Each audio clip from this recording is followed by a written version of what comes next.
SEMA 2009. The cars, the parts, the experience. Nobody brings it to you like Power TV.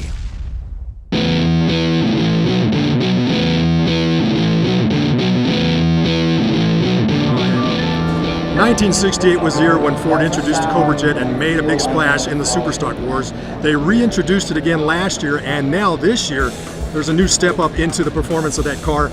Brian Wolfe, tell us about what you're offering this year with this year's version of the Cobra Jet. Well, the 2008 car was a great car. We're really proud of it. In fact, it won the Winter Nationals 41 years later in stock eliminator, overall stock eliminator. But this year we took a lot of feedback from the racers. We wanted to add a little bit more to it, so build the next one just a little bit better. So this car comes equipped with an 850 certified cage right from the factory. So we have an HRE tech coming up and certifying the cage. It also comes with manual steering, manual brakes. And it's not just a system that we bolt on, it's actually engineered. We change pedal ratios for the manual brakes, and the manual steering is provided by the production supplier. It also has, full race trim, lightweight wheels, lightweight brakes, and a lot of all the features make the car a true drag car, and it will be competitive right from the factory. Now, when you get in the powertrain stuff I like talking about, there's pending final NHR approval. I have to say that we're still working with them, but there'll be 5 engines available. 2 supercharged engines. The base engine is a Cobra Jet 5.4 liter. That's going to be between about 430, 435 horsepower. A 5.4 all aluminum Super Cobra Jet that'll be somewhere between 475 and 500 horsepower. And then the naturally aspirated motors, which would be somewhere between 4.6 liter displacement all the way up to a 427. Now, Brian, I understand only 50 are being constructed, and those have been sold, I imagine. Oh yes, Ford dealers have scarfed those up in about 2 days. But again, I encourage people to go to the Ford dealers, see if they have one on order, and if not, at least get in the showroom and drive one of our new Fords. Now, as it sits, this car is ready for NHRA competition. You really don't have to do a thing to it. No, this car, our formula for turnkey race cars is we expect the car to be fully competitive as you pick it up from the factory.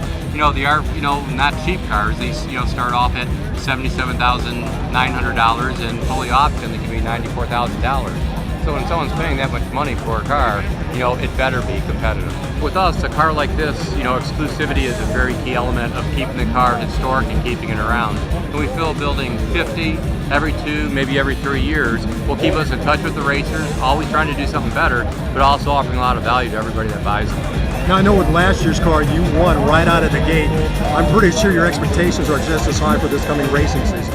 They definitely are. It's hard to repeat that, but nobody would have thought that we would have repeated what happened in '68 and in 2009, 41 years later, with the 40-year anniversary Cobra Jet. But we did, and we hold Brett Hite and the Hayek Motorsport team all the credit for that, because he bought the cars. They had 4 of them there, and they were loaded for bear. Now, with this car and its trim, it's ready for super stock competition. So you're looking at ET ranges from where? Okay, well, this car will be running super stock A and B with the 5.4 Super Cobra Jet, and that car should run somewhere, in the low to mid 9s. So that's pretty stout performance out of a car that comes out of the factory. That's exactly right. That's as delivered to the customers. Okay, guys, if you want to know more, FordRacing.com is the place to go and visit to check out this car.